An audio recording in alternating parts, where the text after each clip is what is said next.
Les chasseurs se sont immobilisés, médusés. Devant eux, dans la clairière, un cerf d'une taille inhabituelle se dresse majestueux, abordant sur la tête une imposante ramure. Le maître de la forêt!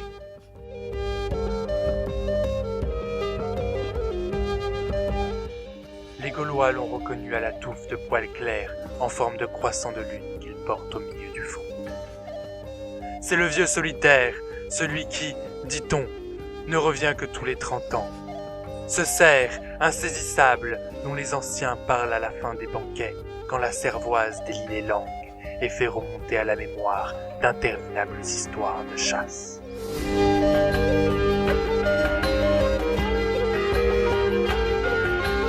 Qu'attend-il dans cette pose solennelle? Son flair si aigu ne lui a donc pas signalé la présence des hommes? L'animal remue une oreille, tourne lentement la tête. Son regard fixe les chasseurs. Pourtant, sans se presser, avec toute la dignité qui sied à sa stature, il fait quelques pas avant de prendre son élan pour bondir avec puissance et agilité au-dessus d'un fourré. Remis de leur surprise, les Gaulois s'apprêtent à se rendre au village annoncer leur extraordinaire rencontre. Un long brame les arrête. Le cerf ne doit pas être loin. Il se précipite à sa recherche. Quelle fierté s'il pouvait le capturer.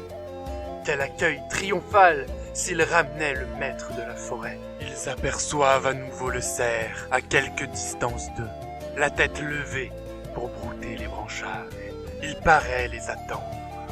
Dès qu'ils approchent, il reprend sa course avec calme et gravité.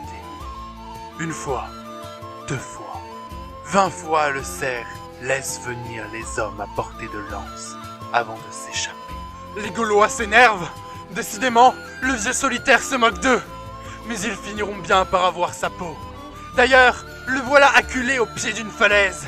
Les chasseurs habilement l'encerclent. De toute leur force, ils lancent leurs javelots. Leurs armes se brisent sur le rocher. Au dernier moment, le cerf a disparu dans une infractuosité de la falaise cachée par du lierre.